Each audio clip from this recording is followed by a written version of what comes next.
राधे कृष्ण। ओम श्री परमात्मने नमः।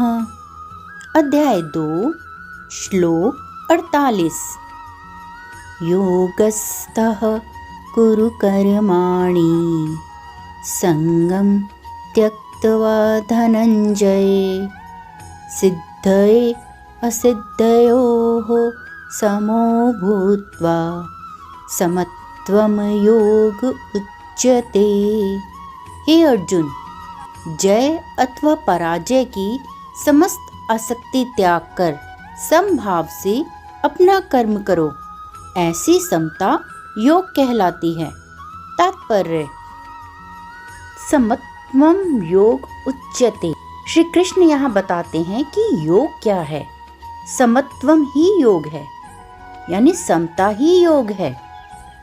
सिद्धये असिद्धयो समो भूत्वा, यानी सक्सेस और फेलियर दोनों में ही जो समान रहता है, समान भाव से रहना ही योग कहलाता है। पिछले श्लोक में श्री कृष्ण कर्म पर 3 बातें बताते हैं। पहली, कर्मण्येवाधिकारस्ते मा फलेषु कदाचन, यानी कर्म करने में ही तुम्हारा अधिकार है, फल में कभी नहीं। दूसरी बात कहते हैं कि कर्म का फल चाहे नेगेटिव हो या पॉजिटिव, उसका कारण खुद को मत मानो। पॉजिटिव होने पर श्रेय मत लो और नेगेटिव होने पर खुद को डिप्रेस्ड मत करो।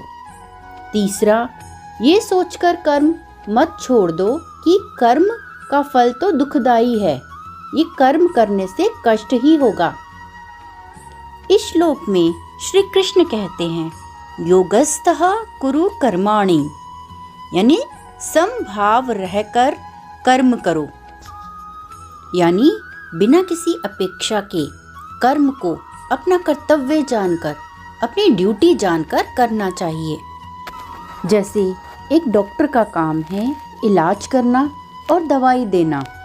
कोई तो एक ही बार में दवा खाने से ठीक हो जाता है, किसी किसी को 3 से 5 दिन लगते हैं ठीक होने में, और किसी किसी पर तो दवा का असर ही नहीं होता।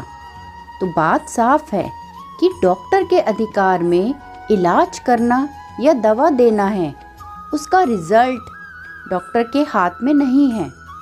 ठीक इसी तरह एक शिक्षक है, वो अपने सभी स्टूडेंट्स को एक समान ही शिक्षित करता है, पर कोई स्टूडेंट टॉप कर जाता है और कोई तो फेल हो जाता है।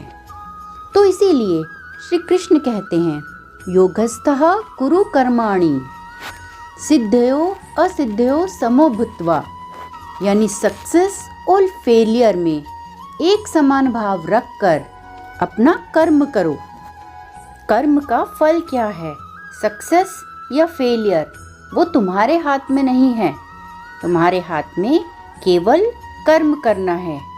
तुम्हारा अधिकार कर्म करने में है।